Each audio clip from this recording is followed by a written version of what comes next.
Hi, this is Barry, and welcome to the Simplicity Zen podcast. If you're watching this on YouTube, if you could take a moment and hit subscribe and the alert button and like the video, I'd appreciate it. It gives me a little endorphin rush when I see people doing it, but more importantly, those metrics kind of motivate YouTube to share the video wider.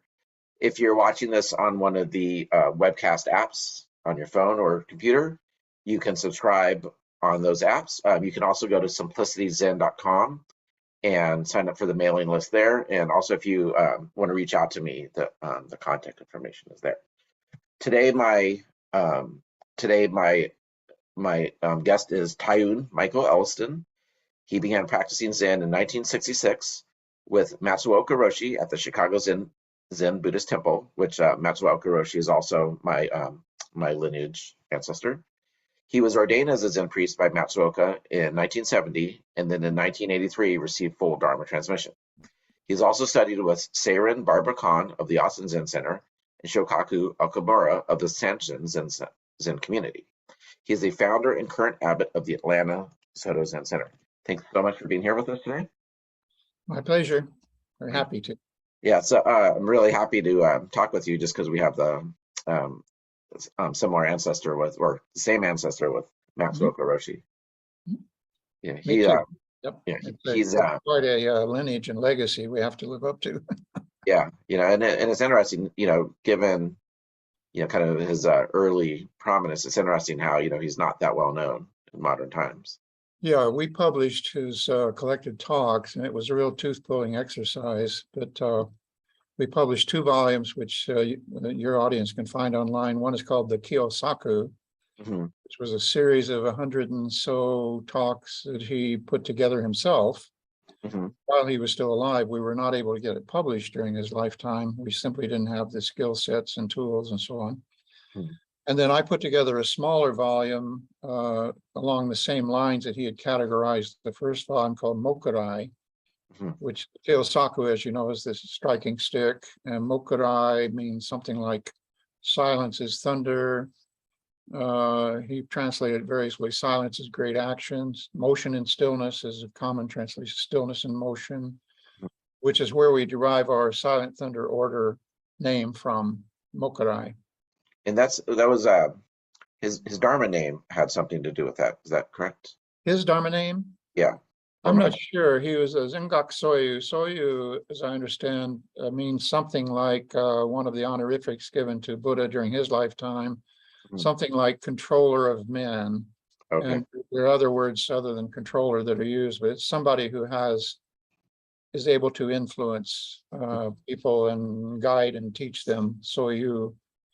And then Zengak, I think, simply means Zen mountain, and that was given to him posthumously by Kongo-Roshi. Okay, someone told me wrong then. Yeah. So you met him in Chicago. Were you born in that area? I was born in Southern Illinois, 1941. He came over in 1940, serendipitously the year I was conceived. So it was a little bit of chemistry there. And I went to Chicago when I was 17, about 57, 58. To go to school at the Institute of Design at the Illinois Institute of Technology. My training there, my undergraduate and graduate work I did at the Institute of Design. And then I taught at the School of the Art Institute of Chicago and University of Illinois at Chicago Circle first, and was later recruited.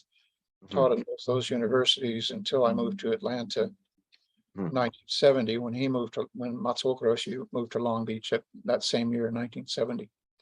So we had a good, close to a decade in there of training together. And then after that, we continued staying in touch. I would go to Long Beach. He would come here basically every year. We met in Chicago. We met in Tokyo. So we continued until he died in 97 when he was 85 years old. He was born in 1912. So did you grow up? Where you grew up, was it rural? It was kind of rural. A 20-acre farm outside a small town, a township high school was in our town. So it was kind of drew from the southern area of Illinois. There, about 60 miles east of St. Louis. And I think about the time I became a freshman in high school, we moved into the town, off of the farm and into the town. So small town, and growing up in a small town situation. Was this kind of a conservative and religious upbringing at all? Not really. My parents were not very religious. My dad was a jazz musician, had a quintet in the 40s and 50s, jazz quintet. He played keyboard and vibraharp. And then my brother became a jazz pianist, very well known in Chicago and jazz circles in general. What's his name? We were a little bit an oddball family in that small town environment. What was your brother's name? I'm sorry. Ron Elliston, and he and his wife Ronnie Wells ran the East Coast Jazz Festival in out of Silver Spring, Maryland, for about 15 years or more. I grew up in Silver Spring. Oh, cool. So that's where they were, and they would hold it at the one of the hotels there, and we would go there as a family reunion sometimes. It was a very interesting jazz concert with young people, upcoming people competing for scholarships, and then they would have the older bands appear as well. So it was an interesting mix of things from a jazz perspective. You know, I'm always curious how people's experiences as kids and teenagers kind of led to their Zen training. Would you say there's anything about your childhood or teenage eras that kind of like, you know, just like looking back, kind of you could see the maybe when I was 7 or 8 years old, I moved up into a back bedroom of the farmhouse. My brother and I had shared a bedroom and a bed until then, but we were getting older, and so I moved up into bedroom at the back of the house on the second floor. Everybody else was downstairs in the front, and we had the old pocket doors that closed the bedrooms off from the living room and that kind of thing. So I was in isolation. And there was a door to the attic, and somebody had died in the house. A previous owner had died. So we had all of these spooky stories about the house being haunted and that kind of thing. So because of my isolation, being pretty alone up there, I think I had some experiences in dreamlike states and so forth. It sort of started moving me in the direction of really considering what this is all about. I had pet cat die in my lap. I had a pet dog that died later, but I was kind of exposed to these kinds of issues at an early age, you might say. So I became kind of, not exactly introverted, but kind of focused on introspective. I taught myself to draw around 6 or 7 years old by copying Walt Disney cartoons and things like that. My brother was a prodigy piano player, so I think in order to get attention, you know, as a child, I developed my skills in drawing very early on. And I think that trained me to see. I would walk through the woods on the way home from school. Second grade, I was in a one-room country schoolhouse just a block down the road. But they closed them all that year, and we had to move into the grade schools, middle schools that were in town. So that meant that I would be walking through the woods and back every day. And so the Walt Disney movies with Snow White and Seven Dwarfs and all that, and they're, you know, pictorial representations of the forest, you know, Peter Pan and Robin Hood and all that out in the woods. I would have those would register with me, but I would see the real woods as I was walking home. So I think that started triggering, you know, like a visual awareness, a visual sensitivity, you might say, that helped me lead to my career in art and design, but also trained me to see things maybe in a different way. And did you have any exposure to Eastern martial arts or No, philosophy or anything? Like, was it like Tao Te Ching, like in your bookshelf at home or anything like that?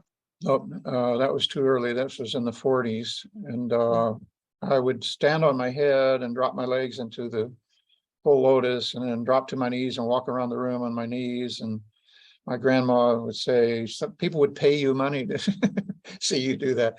So I was doing a form of yoga before I knew what yoga was. Mm-hmm. Yeah. So did you, when you were in college, did you have any interaction with Eastern philosophies or practices or anything like that? Because I was in design school, it I'm was sorry that. to interrupt. What is design school? Are Is you that talking about architecture? high school? You're talking about high school now? No, college or high school. But Well, what is design school? Is that architect? well, it's called design. Buckminster Fuller called it anticipatory design science. He's the inventor of the geodesic domes. Okay. So he was an engineer. Design is somewhere between engineering, architecture, and art, you might say. It's an applied art. Most people think of designers as interior designers or decorators, and they just choose colors and so forth. Mm-hmm. But in design school, you're trained to look at everything as problem solving. Mm-hmm. Like a typical assignment, and I take this up in my book, by the way, which I'd like to suggest to your readers, The Original Frontier. A typical design, which I approach this from a perspective of design, problem solving, approach Zen practice as a kind of category of problem solving. Mm-hmm. Buddha defined and took on to solve the biggest problem of all, the problem of existence itself. Mm-hmm. So I see a lot of connections between Zen and design. One is simplicity. Simplicity, name of your podcast, is very, very high value Mm-hmm. in design. It's a very high value in Zen in terms of simplifying your life, but Mm-hmm. also just the Japanese aesthetic of simplicity, you might say. So those connections started to become clear to me probably in high school when I had a very special, I was a straight A student, went to school on scholarships, loans. My family didn't have money to put me through college, but I had a wonderful senior year special literature class by an ex-WAC named Sarah Bush. What's the And WAC mean? WAC, they were in the Women's Army Corps. Okay. Or maybe it was Women's Air Corps. She was an officer in the Army. Mm-hmm. And she developed this course that was famous or well known all over the country. And people wrote her about it and tried to get her help in putting it together. We studied the Bible. We studied the Greeks. We studied, Hemingway, The Old Man and the Sea.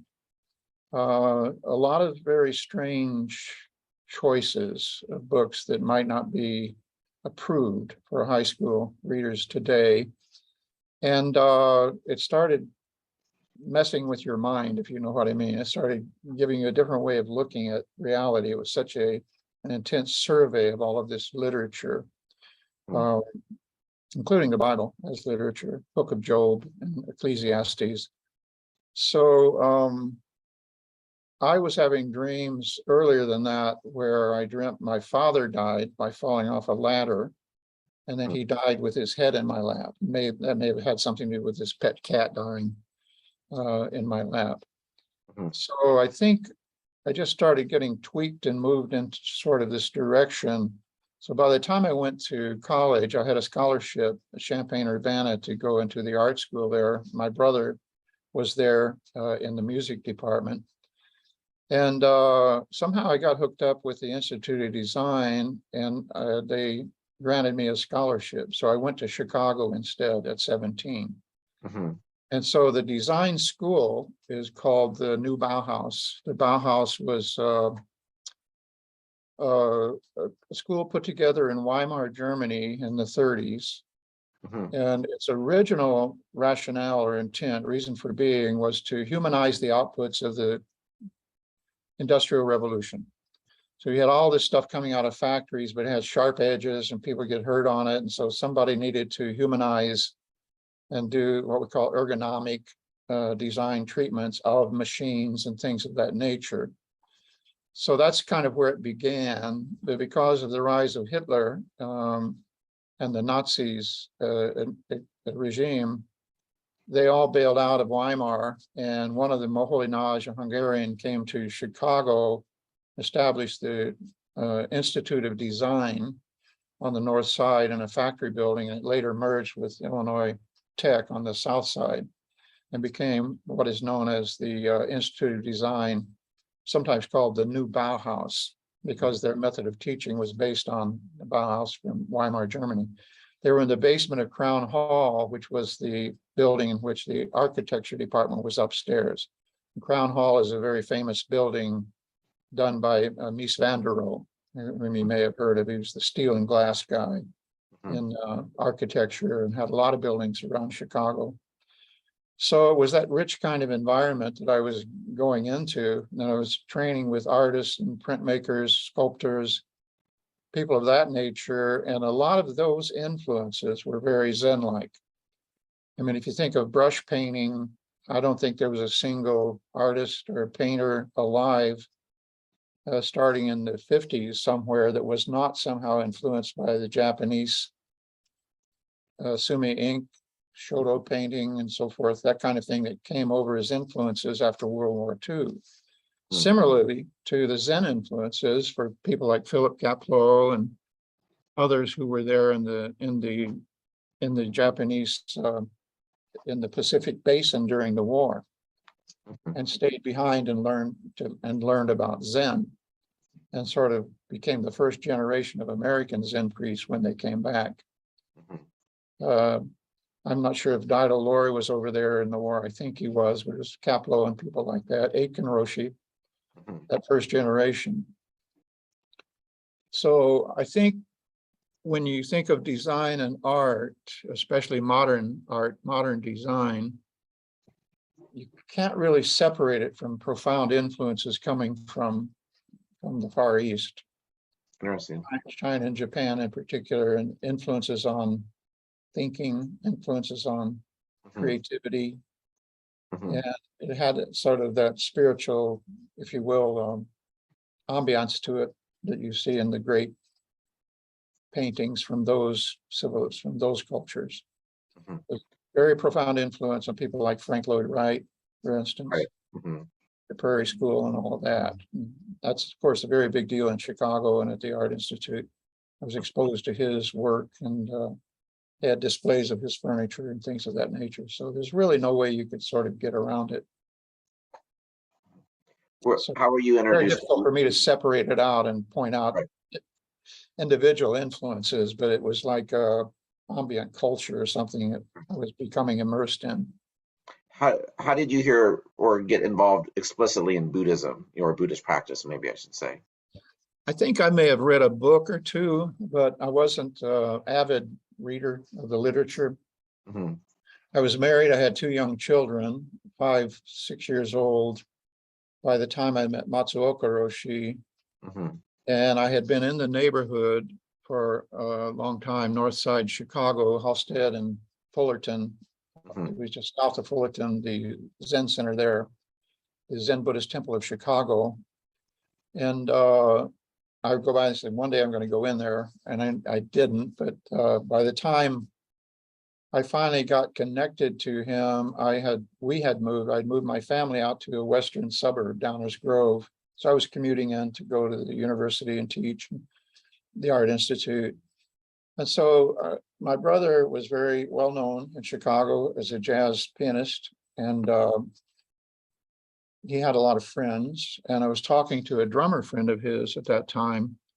And of course, the LSD revolution was big there. It was the 1960s, was the police riot, and, you know, the Democratic Convention was held there. It was all Vietnam War, very similar to the kind of divisiveness we see now, but and very intense. And it's in my classes, I had very conservative students, and I had some pretty progressive students. So there was friction at all times, between people. So you had to find special ways to work around that as a teacher. So one day I was talking to this drummer friend of my brother's and talking about LSD, and he said, "Oh, I don't do that anymore. I just do Zen." I said, well, that's interesting. Tell me about that. And he said, well, I'm going there this weekend. Why don't you come along? So I went with him that weekend. I met Matsuoka-Roshi, and as they say, the rest is history. You know, it's like meeting this person at the right time in my life. My marriage, I was having difficulties in my young marriage. Working in two major universities at the same time had its own level of stress. So I started visiting the temple there on Halsted Street when I would come in town to teach, and the schedule was pretty sparse. It was just Sundays 10 and 2 and Tuesday and Thursday evening. So it wasn't a massive schedule. But nonetheless, I started taking some responsibility for opening the place, training with him. And one day I told him about LSD. Everybody was into LSD in my circles in those days, and mushrooms and marijuana, of course, and all of that. And unfortunately, it had been politicized partly by Timothy Leary, Richard Alpert, Baba Ram Dass, but also partly by the politicians, of course. And it was unfortunate, I thought, because I thought LSD really was worthwhile. So you tried psychedelics? Yeah. And clinically, I thought they should have been able to carry forward testing it clinically. But it got into weirdness with the Army wanting to use it as to weaponize soldiers and craziness like that. And I think Timothy Leary, in spite of himself, he may have contributed to the problem, the political problem. So now I'm happy to see it's coming back into vogue for clinical studies. One of our members, the chairman of our board, is a prison psychiatrist, and that's sort of like a new credible area of research now that they're looking into. So I'm happy about that. So I mentioned it to Sensei, and he said, well, maybe you'll be my Zen master, or my LSD master, and I'll be your Zen master. He kind of made a joke of it. So he was very warm and witty, friendly, not what you expect from a quote Zen master, you know, being stern and sort of formal and so forth. And he kind of just won me over, and I started training with him. One day he took me aside and he said, you must become a priest, not for yourself, but so that others will listen to you. He said, we live in a credentialed society. If you don't have credentials, nobody will pay attention. I said, well, okay, you know, and so we started doing formal ceremonies and did a discipleship, initiation discipleship. I think he combined the two in one. Did went on from there. Yeah, so your LSD experiences, did those directly influence your interest in Zen? Did you have any experiences on psychedelics that? They certainly had similarities. And one of the talks, when we went to publish Matsuoka's talks, literally we just tooth pulling exercise. As I said, we called everybody we could find contact information for. We said, we're wanting to pull all this together. Do you have any of these in your closet? Do you have, you know, they literally were scattered all over hell and back. And some of them were in cardboard cartons that were socketed printer paper, you know, the old green printer paper from computers that was old as you print it. Chain or whatever. Yeah, some of them were like that. Some of them were he had that alcohol rotary printer drawn. His newsletters were like that. Unfortunately, I was compulsive about it. I saved everything, and so I have stacks of his newsletters, and we're doing a documentary on him now. And so we finally pulled all that together. But one of the talks that he gave at the YMCA in Chicago, I can't remember the YWCA or YMCA, but he would frequently give a talk there. He invited me to go with him. He liked the way I answered questions. And he had a very thick accent. And so he was a little hesitant to try to do all the dialogue himself. He would write his talks out, fortunately for us, and read them very carefully so that everybody could understand. His English is marvelous for a second language. But he was not that comfortable in dialogue in English. And so he invited me to come. So the one time that I went to, once or twice, one time he gave a talk on LSD and Zen. And he said, we don't recommend drugs, we recommend Zen. Mhm. He said, and he gave a few reasons for it. He said, if you take a drug, something may happen that you're not prepared for, Mhm. because it's chemical, you know. Mhm. He said, but in Zen, you'll be ready for whatever happens. Hmm. And he started out saying, you can't really, and a lot of people were up in arms. A lot of Zen teachers, there weren't that many in those days, but a few of them were up in arms about marijuana and this and that, and threatened to burn the place down if they caught anybody smoking dope and stuff. He didn't go hysterical on it. He was just sort of like, he said, you can't deny the similarities, or while you can't deny the similarities in the descriptions of LSD and other psychotropic, psychedelic experiences, such as psilocybin and the various things that people were experimenting with. And their similarity to Kensho experiences, descriptions of Kensho experiences. Mhm. He said at the same time, we would not recommend taking drugs. We recommend meditation. Mhm. And again, you'll be prepared for whatever happens. And then, of course, there were other things like they were illegal. You would come down from the drug.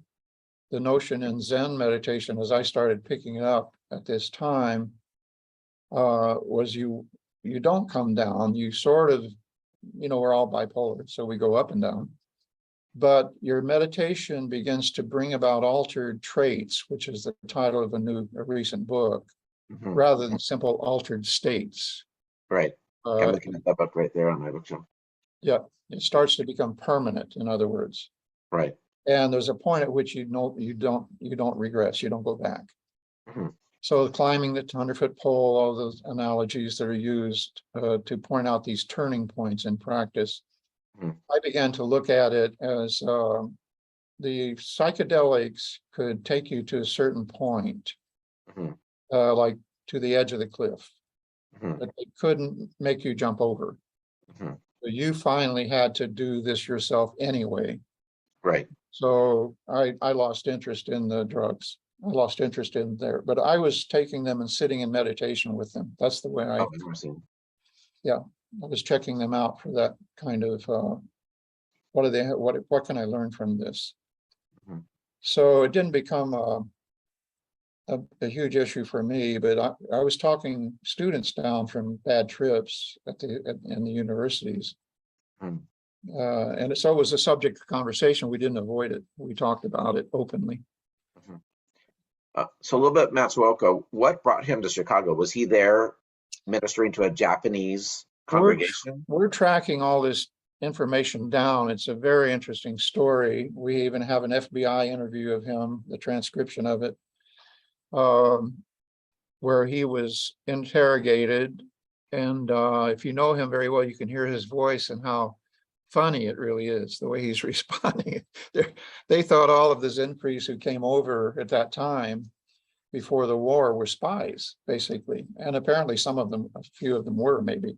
Mhm. And so he's saying, but why would I do that? I'm here to teach Zen and so forth. As far as we know, he was not interred, or if he was interned, rather, it was only very briefly. Mhm. And he actually apparently ended up working for our side in terms of training people, in terms of teaching people Japanese and working with people. I'm not sure all the details of the story, Mhm. but he moved to Chicago apparently around 1950s, early 1950s, and established this center there. And Mhm. like everybody, he was on his own. Apparently, he did not get a lot of help from Soto Japan, Mhm. financially or any other way. He was, as we understand it, and I hate to be divulging these could be spoiler alerts or they could simply be wrong, that he was asked to come over and help another teacher either at Los Angeles or San Francisco who was trying to get the center going Mhm. and needed some help. So Matsuoka apparently came over with the blessings and at the invitation of Soto Shu. Mhm. He's only 27. It was 1940. He was born 1912. Mhm. So he's 27, 28 years old. Mhm. And his story was his mother said, go die in America. which is what he did. And all the intervening years, he would go back and forth, and he apparently did more formal ceremonies and training when he was in Japan. He would give tours and talks.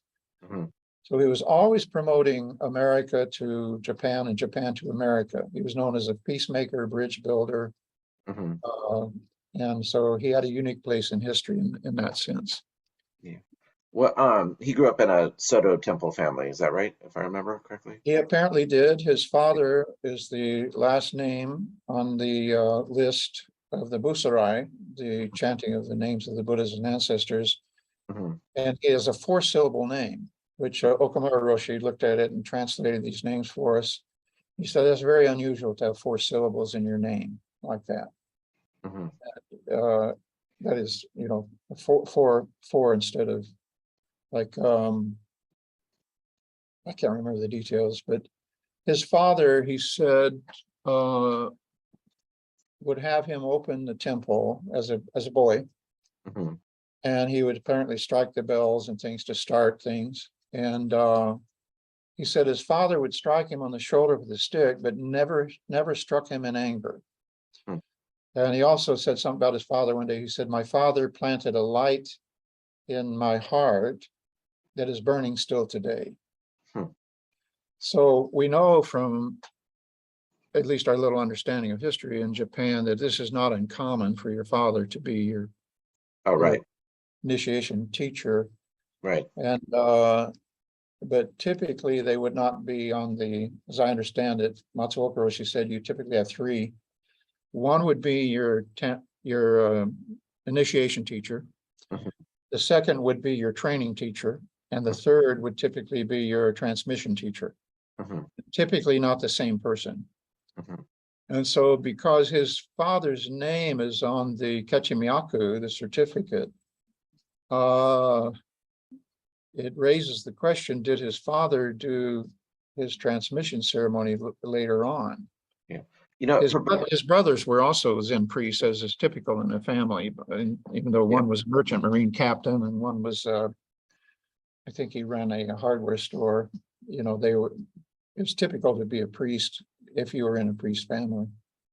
For both Suzuki Roshi and Maizumi Roshi, you know, who combine of the bulk of people who practice Zen in the West are, you know, under one of those lineages. You know, for both of them, you know, they grew up in temple families.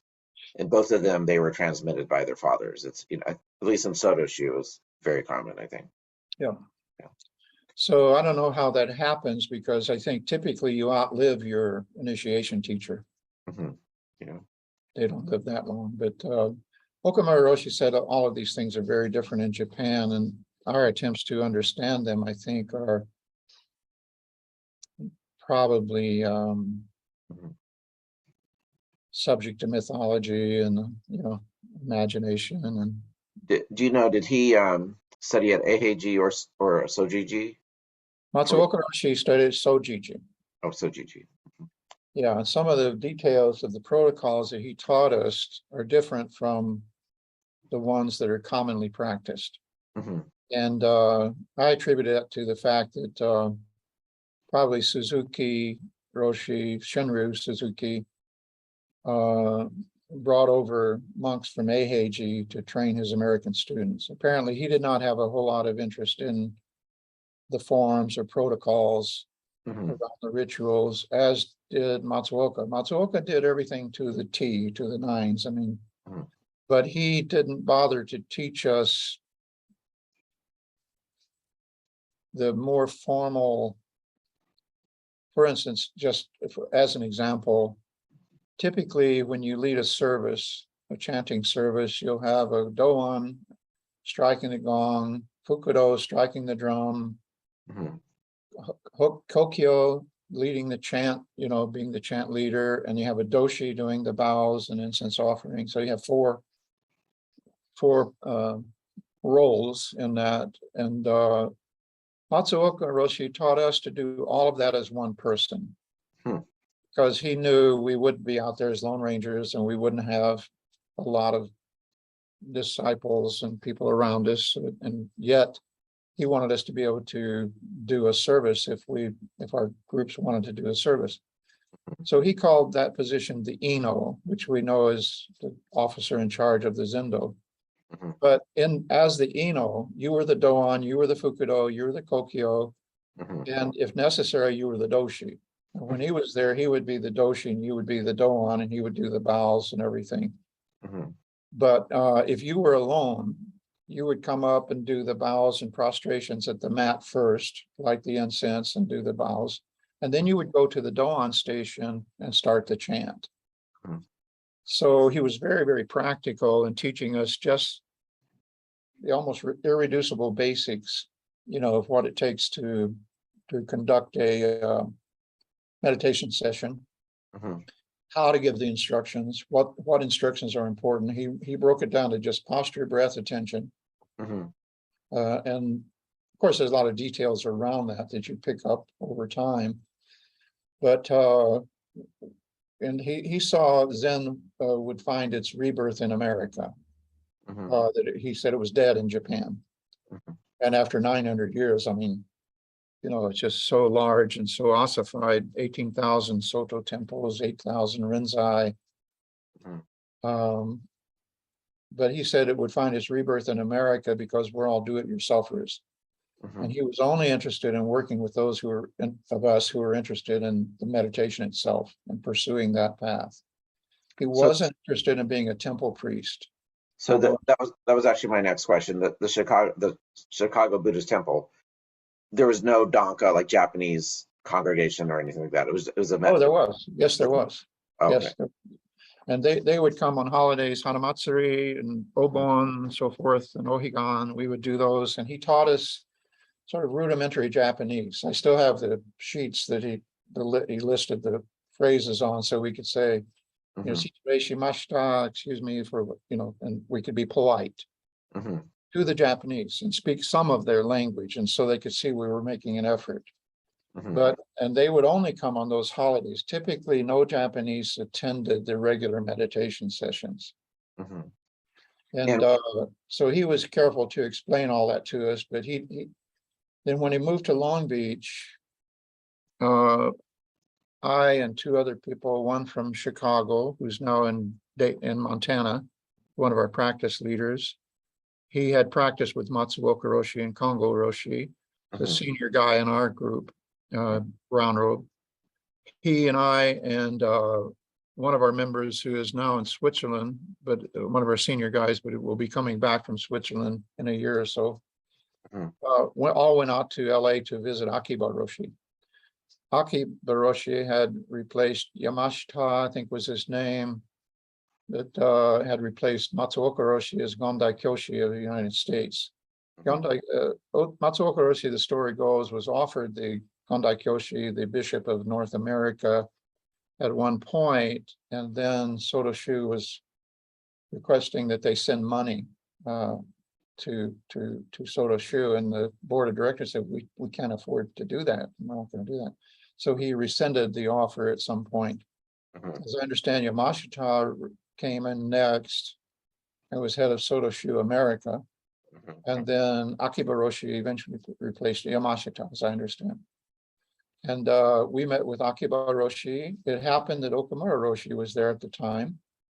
And we talked about my situation, Kongo-Roshi's situation. Kongo had already died, and apparently his records had not been kept up currently in Soto Shu. My records had been up to the time that Matsuoka-Roshi had a seizure. That is, there was a freeze in Long Beach, and he turned on his kitchen stove to heat the place up, and he was inhaling carbon monoxide or whatever it comes off the gas flames, and had a seizure. And that was sort of the beginning of his physical decline. Later, we brought him back from the Long Beach area back to Chicago, and he was taken care of in his latter years there by our disciples in Chicago. And there was a home, extended care facility we put him in toward the end of his life. But yeah, he was not anti-Soto Shu. I think he didn't want to see another institution like that established here. Because he thought the revitalization of Zen in America will be a householder, basically. And the monastic model, while useful in the same way it has been in the history of Zen or Buddhism, would not take root here so much as with the household model. When you went to visit at the temple, you guys did services, were the sutras in English or Japanese?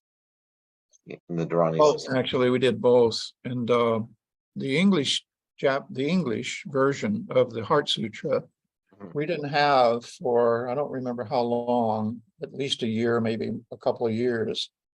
We chanted exclusively Makahanya Shingo. And did he wear like chromos and kesa and stuff like that? Oh yeah. And only when we were doing service. If I were Doan, and especially if the Japanese community would be there for the holiday and for the chanting we were going to do. Sometimes we do these long Daihi Shindarani and some of those that are, he had a whole closet full of robes. And he had big robes, small robes. I don't know. I have no idea where and how he got them. But he put me on this big sort of rose purple robe one time for a ceremony for the Japanese coming, and they're sitting in chairs in rows, of course.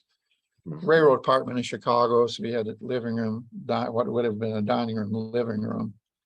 And then beyond that, you go through a hall to the kitchen and so forth. So it was fairly large space out here. Railroad apartment, brownstone, three-story walk-up, typical Chicago architecture. So I'm sitting there at the Doan station, and it's coming time for the gong to be struck in this chant. And I'm doing the drum, and the stick is lost in the folds of this robe somewhere, and I'm panicking because I'm afraid I'm going to miss the gong. And in this case, with all the Japanese there, they all know where the gong goes. So if you missed it or somehow muffed it, it would be embarrassing. And fortunately, just at the very last minute, I was able to it was the sleeve. The sleeves were so big and voluminous that I couldn't get it out of the way with one hand to try to find the stick. Fortunately, I did it just in time. So we did both. And Kongo-Roshi joined a group of American Zen priests. And I have no idea where. This is somewhere in the records. I'm sure we know how this happened. And they put together an English translation. And he submitted it to Matsuoka-Roshi, and Matsuoka approved it. And so what we started doing was, I believe it was before the sitting, we would chant the Hanya Shingyo. And then at the end, we would chant the English with a full service, a more full service. And that went on for some time. And I asked Sensei about it, how he felt, what he thought it was for, why we do that.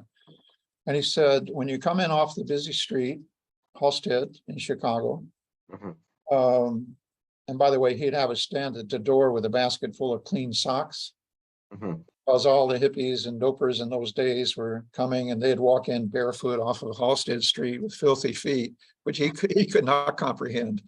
So he bought a whole basket full of white clean socks, and we'd hand them to them. They had to put them on before they could come in. So he said, when you come in off the busy street, you're not ready to just sit down and go into meditation.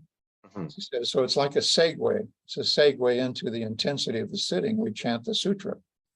It gets your breathing going, you're chanting in rhythm. It gets you unified with the group.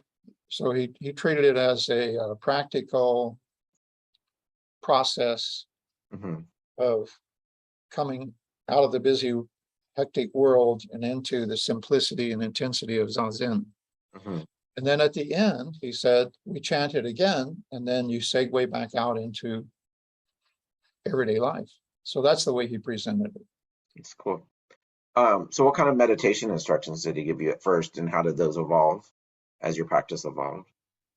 The big evolution that I saw was that in the beginning, you could request the stick and he would strike the right shoulder. Then at a later time, we started striking both shoulders. Mhm. And the only thing that I can attribute that to is in between, some Rinzai priests came from Japan and visited the temple and Mhm. gave talks. And after that, I think is when we started striking both shoulders. Mhm. So in Rinzai, we strike down the back, as you know, as you Mhm. may know, we strike both sides Mhm. of the lower back. And so I think he was very flexible this way, or he may have gone back to Japan Mhm. and they may have said, we're now striking both shoulders. It's more symmetrical, more even, or something like that. Yeah. So that's the But only major change I saw in. how about like in the instructions of actually meditating? Like, did he use shikantaza, counting breaths, following the breaths? You know, like what kind of actual like meditation instructions was he All of the providing above, people? all of the Was above. all the above? Yeah, but shikantaza in our school is not separated as another technique to do. Hmm. It's not like first you do this and then you try this and then you do this. It's more like these are all different ways of presenting the method, Zazen. These are different aspects of it. These are different dimensions of it. Hmm. Eventually, it will become shikantaza, Hmm. but you don't do shikantaza. Shikantaza is beyond doing. Hmm. So it's understood to be like in Dogen, where in Zazen Shin, he talks about making effort without aiming at it. He talks about different ways of expressing this. Hmm. I think it's Juju Zanmai where he talks about non-thinking. What kind of thinking is that? You know, and then talks about non-doing. Hmm. Zazen Shin, he talks about being actualized within non-thinking, Hmm. being manifested within non-interacting. So while he also cautions us that Zazen is not step-by-step meditation, Hmm. in order to teach it, if you teach anything, you have to break it down into digestible bites. So you have to divide up something which is not really divided. So all the teachings are like that. Hmm. They're models. In design, we call them models. They're ways of thinking about it, visualizing to try to help you. So if you think about this thing about non-thinking actualized within non-thinking, you can think, so we can actualize Zen or Zazen. Hmm. It becomes actualized within non-thinking. So when we begin to experience what Dogen meant by non-thinking, it's neither not thinking, suppressing thought or emptying your mind of thought, nor is it thinking, trying to think your way to enlightenment. It's somewhere in between. Hmm. Thoughts may come and go, but that's not what we're doing. And so he called it non-thinking. Similarly, it speaks in ways that can be interpreted as non-doing. Hmm. There's certain aspects of this. We have to surrender the idea that we're in control. In our instructions, we talk about following the body, not controlling the body, following the breath, find the natural posture. Your body knows this posture. Find the natural breath. Your body knows this breath. Following the breath, following the posture, following the mind. Monkey mind, we call it. We don't try to control it. We don't try to suppress thought. Let it go. If you take on the monkey mind and try to fight it, it'll become a 600-pound gorilla and you will lose that battle. Hmm. So ours is a very much a process, a natural process of surrender to what is and surrender to what's really actually going to happen if you sit still enough, long enough. Hmm. And so his instructions were like that. They were very simple outlines about what the proper posture is. I have since embellished it with some of Hakuin's teachings about pressure points at the bottom of the spine, the top of the neck, but Sensei talked about those as well. And, we didn't, Carl Bielefeld's a wonderful scholar who translated and commented on Dogen's, what do you call it? Dogen's Manuals of Meditation, is the name of the book. Yeah. So he compared Fukan Zazengi, the two different versions of it that are extant, with the original Fukan Zazingi from China that Dogen based it on. And he does a line by line comparison. And he makes the point, almost in frustration somewhere in the book, that Dogen doesn't give us any mental disciplines. He doesn't give us any mental techniques. They're all physical. Well, mind and body cannot separate. So as Dogen said, if you want the cart to go, do you beat the cart or do you beat the ox? He said, most people say you beat the ox, make the mind behave. He says, I say beat the cart, make the body sit. It's the easiest of access. So all of our approach with Matsuoka's lineage is like that. It's not, we don't conceptualize and say there's stages. And that there are choices, there are different styles of meditation, et cetera. It's more, no, it's just one thing. But you may happen to now at this time, especially beginner, you may want to count your breath. And here are some simple ways of counting your breath. Now it's not enlightenment. The only purpose in counting the breath is that it helps your monkey mind keep its attention on the breath for a longer time. Or you may simply want to observe the breath, follow it in, follow it out, and so forth. All of those teachings. But again, there's nothing magical here. This is a way of training yourself. We're training in Zen meditation, and the only thing we're transmitting really is Zazen. So, but the belief is that if you do so again still enough, long enough, it has to lead to the same findings and conclusions and recommendations and so forth that Buddha came to, and that all the ancestors have come to. Did Matsuoka, did he use koans in his teaching, either as like a subject for talks, or he would say that's your koan? He would sort of. We had and I've done that too. We had a visit from him one time back in the 90s, and everybody was excited, and he was coming to town. And so the first day he was supposed to show up at the Zendo, he asked me if it would be okay if he stayed home. He wanted to work on ceremonies and things that we were going to do. He had to do paperwork and stuff. I said, sure, fine, don't worry about it. So then one of our guys comes into Dokusan that morning and is really angry about this.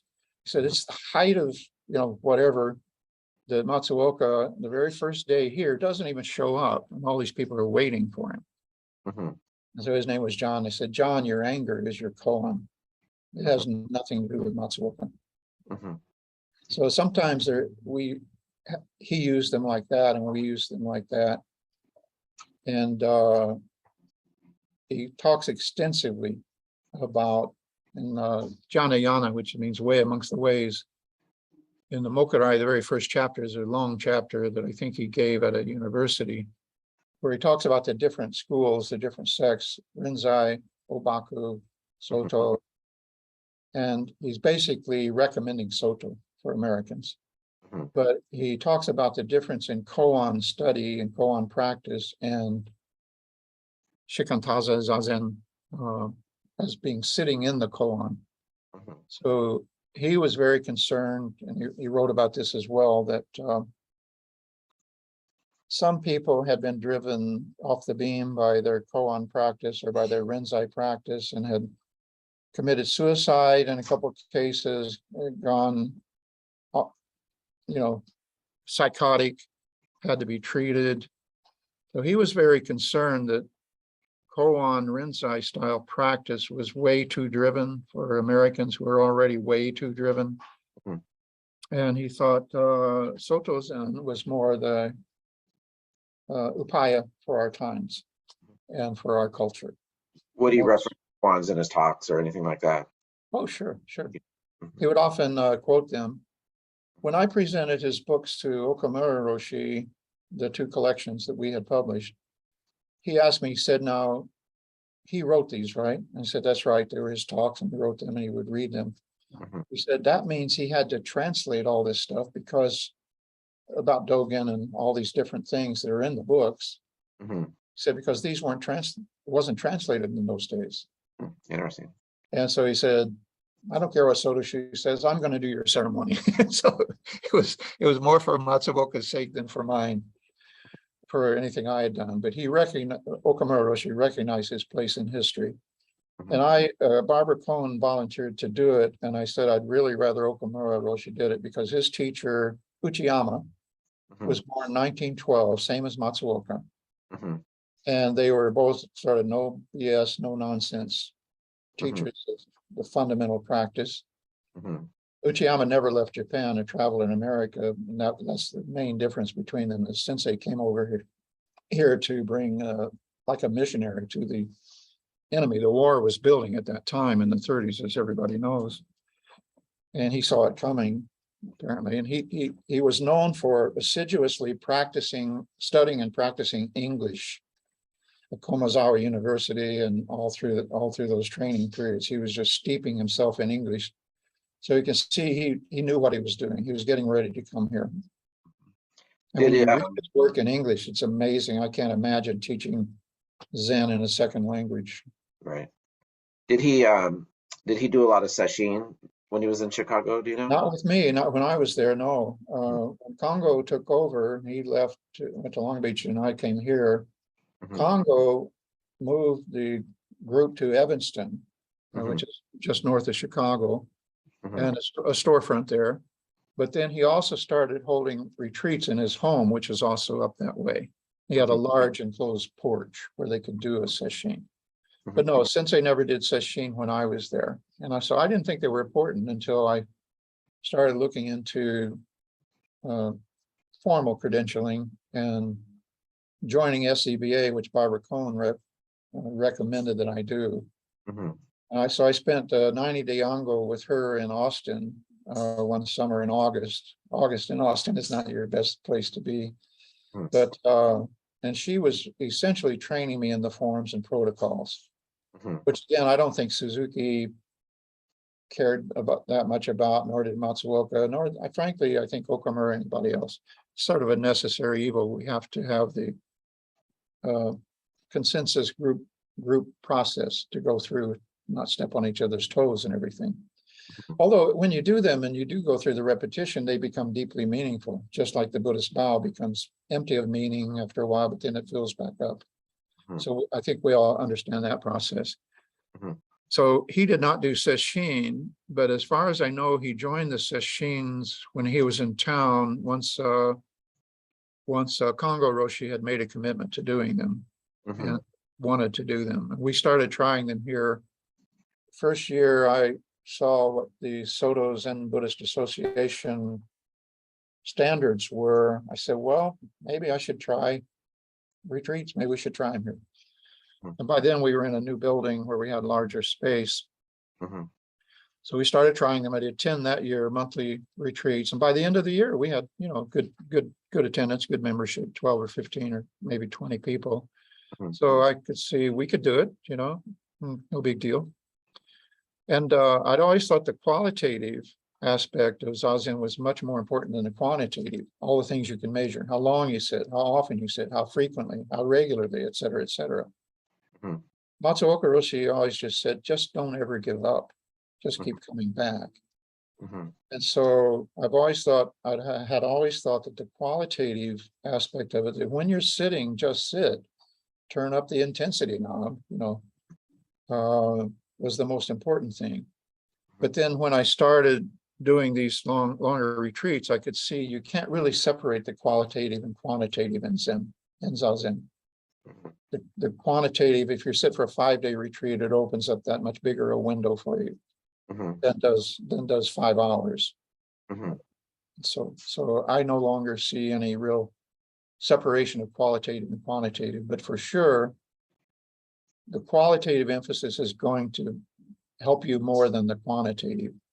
I mean, you can sit for 10 hours a day, but it may not be the real Zazen. And so if you sit 1 hour, the real Zazen, much more effective or important than 10 hours of pretend Zazen. So you moved to Atlanta for professional reasons, it sounds like. Is that correct? Yeah, I moved here with a company doing consumer research for new product development, that kind of thing. And did you had an opportunity. Did you open up a a center right away or practice group right away? Oh, it took about 4 years. I think it was around 70, moved here in 70. So it was about 4 years that took me to reconstitute my life, my profession, my family, and so forth.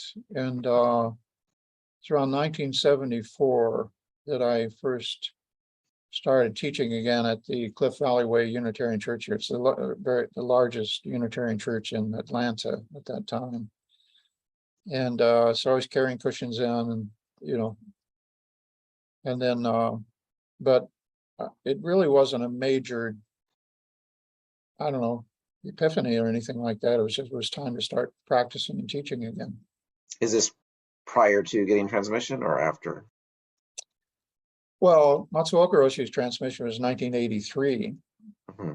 So that was about 10 years later. I see. Mm-hmm. And then in 2007 is when I did my Ongo with Barbara and my 7-day Shiho with Okumura-Roshi. And that was, and was your motivation to do that second one to get ready for Shushu, or? It was kind of like getting right with God and not wanting to have my disciples have their credentials questioned Mm-hmm. by anyone. That's why I wanted Okumura-Roshi to do it. He's perfectly positioned. Nobody questions his credentials. And again, with the Uchiyama Matsuoka connection, being the same generation, very similar mindset and attitude towards Zen practice. I thought that was the most harmonious. So now we have the benefit of 3 major legacies or lineages, dash line to Suzuki, Shunryu through Barbara. She was my preceptor at the Shiho ceremony. And then root lineage in Matsuoka, and secondary lineage in Uchiyama. So if she did your Shiho, what did actually Okumura do? What part of it did he do? She was just the preceptor. He was here. He was here for the Shiho. He did the whole 7 days. I see. He coached me through the painting of the silks, and because I'm a designer, I have a little more skill in that than a lot of people would have. And I actually reformatted them so that the format we had from the Katagiri lineage had been Americanized and the lines had been shifted to adapt to English. I instead painted the English, stacked it, and so I was able to keep the original format layout of the Japanese Kachimiyaku and yet fill it in English. So it's a kind of a graphic design trick that you learn to do. So with your Atlanta Zen Center, you guys, do you do Ongos? Do you do traditional? So like we do, and we've been, a little toned down, of course, during COVID, but we did have one black robe candidate come for Ongos. He came for 30-day monthly Ongos. One of our practice leaders from Jacksonville, Florida, came up for 30-day Ongos. Accumulating, and the one who went to establish our Falmouth affiliate in Massachusetts was here for Ongos. So yeah, we're doing them as we can. And my position on this is SCBA seems to be trying to claim to be a non-credentialing association, and yet they denied one of our black robes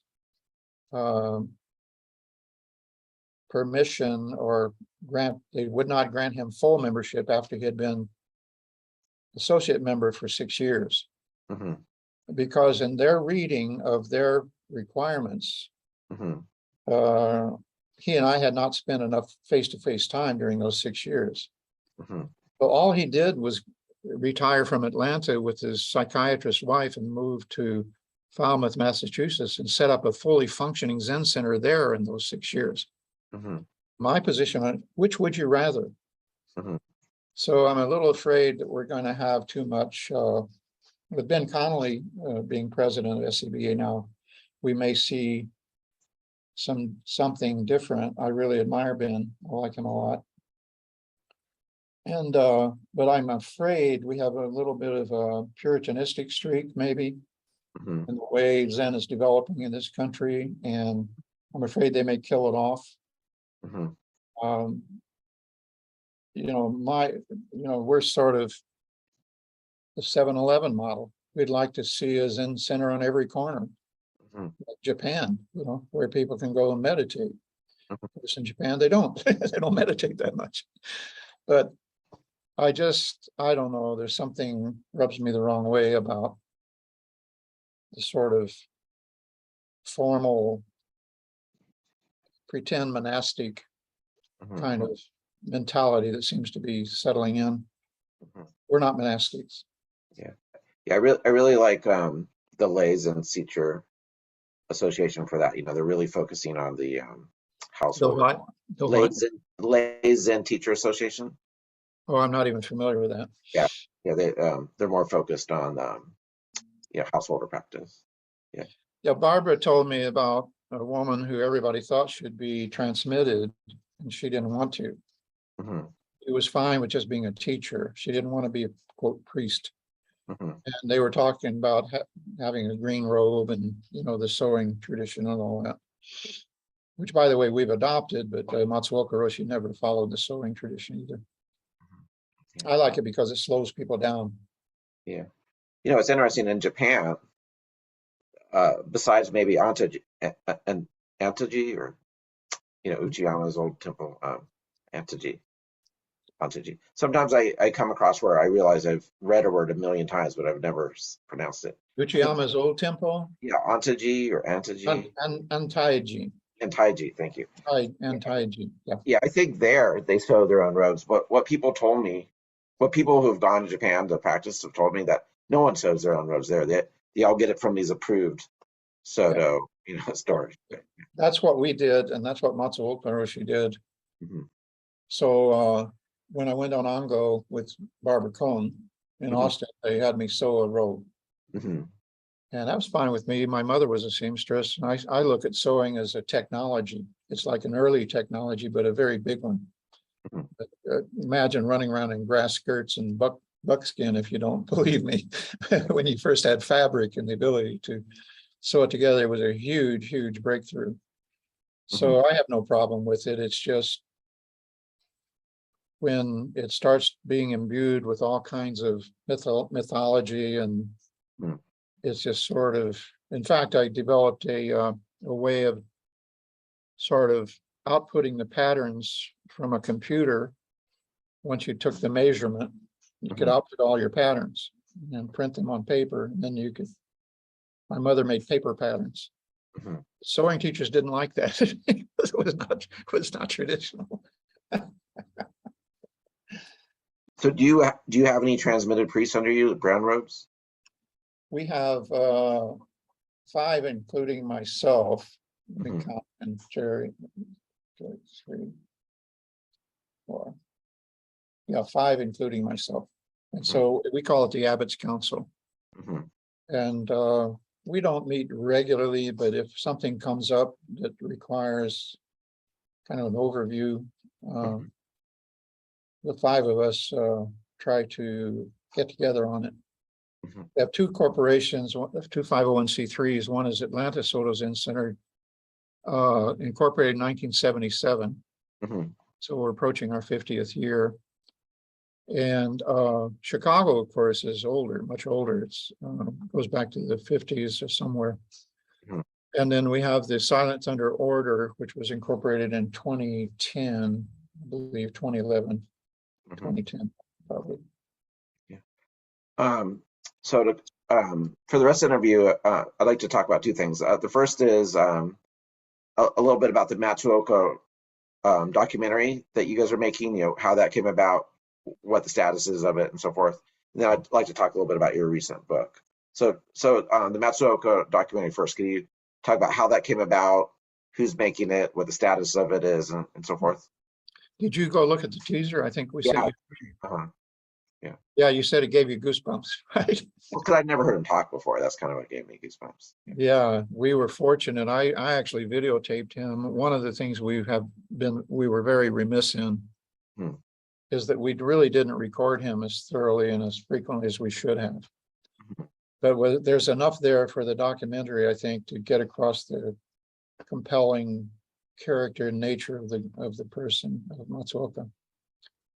So where it is now, we have a filmmaker in Missoula, Montana, who's close to our center in Dayton, Montana, which is where Zinku Jerry Smyers is, Brown Road. And he's our vice chair. Zinku's Jerry Smyers is the chair of STO now, and Kushin is filmmaker has taken over the project. We had a couple of independent filmmakers here, one of who traveled with us to Japan in 2015. And so as did Kushin, he was the second cameraman. And so we went on a 3-week jaunt over there and visited all the Heihei Soji, interviewed everybody, videoed everybody who would let us video them. Got a lot of feedback about Matsuoka-Roshi and his history and what people thought of him, knew of him over there. Very highly respected, but kind of iconoclastic, kind of an, he became sort of a man without a country, not really fully Japanese, not really American, somewhere in between. So I put him in the same class as Bodhidharma and Dogen, who had the whatever it takes to take this to a whole new country and culture and try to transplant it. It came over in 1940, as I said. So he wasn't the very first, but he was one of the first pioneers. So where it is now is we have something like 3 or 4 teasers out there that put together different parts of it that people can go look up. I think if you just Google Matsuoka documentary or something like that, it'll find them for you. And we have been reworking the narrative, the script, for the past year or so to try to fill in all the blanks. We've done an awful lot of research. We have the FBI interview that was transcript, as I mentioned, was conducted. We have all kinds of photographs. We've put these all in digital form. We'll have some Ken Burns type effects with some of these older images. So it's basically in three sort of segments: coming to America, the interim developmental part, and then where we're going from here. Our trip to Japan, we had 7 of us on that trip. And one of the impressions that we got back was the people at Eiheiji Soji, Sotoshu, Komazawa University, all the places we visited. We're very happy to see that we had this larger group interested in this story. And they felt it was an important story too. And I think they were putting us a little through the ringer because at Komazawa University, the first thing they had us do was step up on stage and recite the Hanya Shingyo, which we all did from memory. So I think that impressed them, but with our sincerity. And so we're in fundraising mode now. We've applied to several foundations and we're looking for other foundations to apply to. We've got very positive response back from the first major foundation. We think we're going to get some help there and financially. If you know anybody, let us know. we can use the, they usually want you to have several funding arms for the post-production. So it's going to be mostly editing, things of that nature, putting the film together in a sequence, following the narrative that we've outlined, and filling in the blanks. So there's going to be a point at which we'll do more filming here in Atlanta, and I will be one of the chief narrators, just kind of filling in for continuity purposes, where it kind of jumps from one thing to another, and we need a little bit of explanation. I worked on a feature film once in my career, so I have a little bit of background in producing films. I was the prop master. I just made sure that everything was, in the same place when we'd start the next scene and things like that. So it's a very time-consuming and tedious kind of process to pull all this together. But we're all inspired by it, and we're inspired by my nephew is a professional in Brooklyn whose company does soundtracks. He's done all the recent Amy Schumer shows soundtracks, and he's done movies. So he has volunteered to do the final soundtrack for it. We're looking at something like a 90-minute, probably, documentary. And we want to leave everybody inspired at the end, showing the blossoming of his effect by showing all of these hundreds of pictures that we have of all these sanghas, that have come out of his efforts over the years as an end result. Not quite as schmaltzy as the Love Actually ending where they show all the people meeting at the airport. It's something like that, just kind of an inspirational blooming of Zen in America. We have a vision for it, and we're now doing the fundraising to complete it. We've got a lot of good work done. We'll be doing some more video interviews. There are a couple of people here in Atlanta who knew him and have not yet been interviewed. And we'll make charming little vignettes as part of the interview process. So it's pretty much, we're proceeding along some of the lines you're proceeding with your podcast here. We're featuring interviews with people. Cool. So your book, you have a new book out. Could you talk a little bit about what it's about? This came out last year. It's The Original Frontier, a serious seeker's guide to Zen.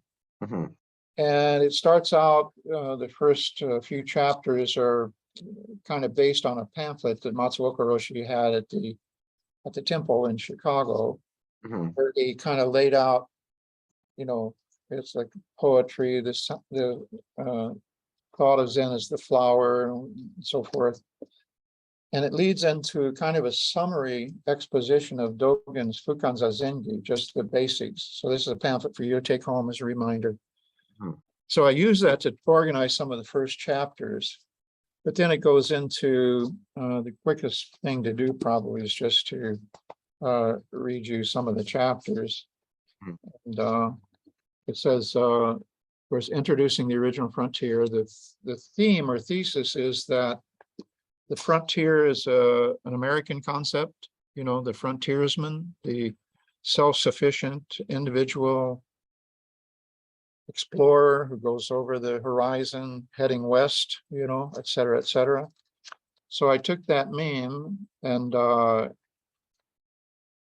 instead of the final frontier and the different versions that have been used here, the original frontier.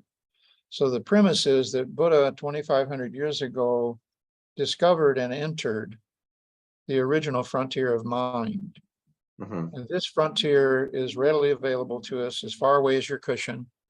It's still there. All of the ancestors have explored it. They've blazed some trails for us. They've, brought us back some maps of the territory, et cetera. So the extended metaphor of entering the frontier. And then designing a creative Zen life. So I take it from a perspective of design. And again, Buddha's being a problem solver, a design thinker. He defined the problem of existence, and he came up with a way of approaching it, solving it, the Eightfold Path.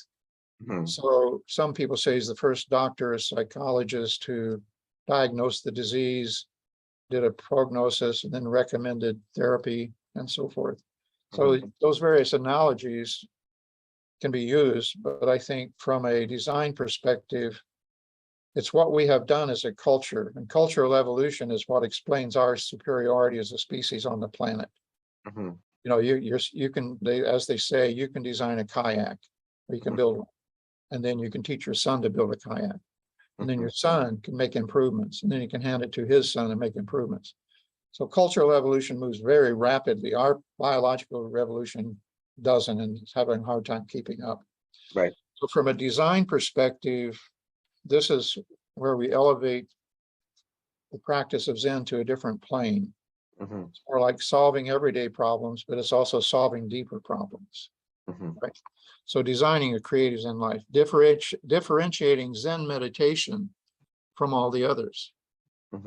I think it's critical that people understand that Zen meditation is not really the same as mindfulness meditation, as is popularly taught and so forth. Finding workarounds for your lousy excuses. I don't have time, it's painful, etc. And then deconstructing your senses in the most natural way. I go through a rather descriptive process of what I think sets in place as sensory habituation or sensory adaptation. And that's a very long chapter, because I go through all the senses as we confront them in Zen. So the first dimension, or the first sense we confront in Zen, is basically the body. We get pain in our legs and we have resistance. And once we get comfortable and we get through that, over that hump, all of a sudden it's monkey mind driving us nuts, right? So I talk about all the senses this way, one at a time. And I'm highly trained in visual, so that's a little more emphasis for me. But I also have a musical background, so the acoustical sense is important to me. Then going into embracing non-duality without losing your grip on reality. That goes into some of the more contradictory apparent dichotomies. But as Matsuoka-Roshi would often say, there's no dichotomy in Zen. The dichotomy is in your mind. Then applying Zen to your life by applying your life to Zen. So people come in and say, I'd like to apply Zen to my life. I'd like to be a better person. We say, forget about that for now. Just apply yourself to Zen. Eventually, naturally, Zen will apply itself to your life. But if you try to do it intentionally, you'll probably screw it up. So then benefiting from Zen in every way imaginable, following the sages as guides to the frontier of Zen, and concluding Zen as if that were possible. And finally, the original frontier and implications for future. So it's kind of a handbook, a personal handbook. I have a second book coming out next year, which is The Razor Blade of Zen, and it places Zen in the culture between the extremes of theism and religion and fundamentalism on one end of the spectrum, and rationalism, science, and secular reductionism as the extreme on the other end of the spectrum, placing Zen in the middle. So the methods used: prayer versus bench test experiment, Zazen. Comparing the methods, comparing, down to the conclusions, the eighth dimension. I have 8 dimensions. A conclusion drawn in religion is creationism, or theism, creationism. A conclusion drawn in science is evolution. And we had the old intelligent design versus evolution debate that was going on for so many years. So what I pull out of Buddhism's teachings is Buddha's 12-fold chain of interdependent origination as a conclusion. And so cross-compare those all the way through the 8 dimensions. So it's a little more socially oriented. It's less of a handbook for practice. It's a little more how to look at how Zen fits into our culture. Interesting. Looking forward to reading it. Yep. So I'll put links to the Atlanta Zen Center in the description for this video. But if somebody wanted to contact you and get involved with practice and so forth, or just chat with you, should they link through the website, or what's the best way? Give them my email. I'm not sure where it is out there. Okay. All of my contact information is out there, but just share with them my email address. Great. Okay. Thank you so much. Thank you.